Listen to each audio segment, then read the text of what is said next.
નવાપુરમાં આજે પરમ પૂજ્ય અમુક સ્વામી મહારાજના આશીર્વાદ અને પરમ પૂજ્ય મહંત સ્વામી મહારાજના આશીર્વાદથી ખૂબ સુંદર મૂર્તિ પ્રતિષ્ઠા મહોત્સવ થયો,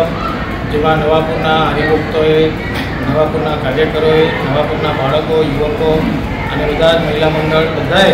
ખૂબ સહકાર આપ્યો અને ખૂબ સારી રીતે આ કાર્યક્રમ સંપન્ન થયો છે અને બધાને ખૂબ આનંદ પણ આવ્યો છે અને સારી રીતે બધાએ પ્રસાદ પણ અંગીકાર કર્યો છે અને હવે આવતીકાલે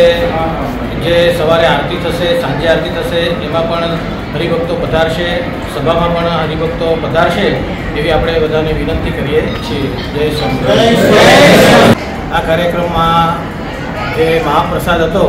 એની સંપૂર્ણ સેવા બિપિનભાઈ ચોખાવાલા તરફથી આપણને પ્રાપ્ત થયેલી હતી. એમનો પણ આપણે ખૂબ ખૂબ આભાર માનીએ છીએ અને આ કાર્યક્રમમાં જેમણે પોતે સહકાર આપ્યો છે, સેવા આપી છે, એ બધાનો પણ આપણે ખૂબ આભાર માનીએ છીએ અને દરેકના શુભ સંકલ્પો ભગવાન પૂરા કરે એવી આપણે એમના ચરણોમાં પ્રાર્થના કરીએ છીએ.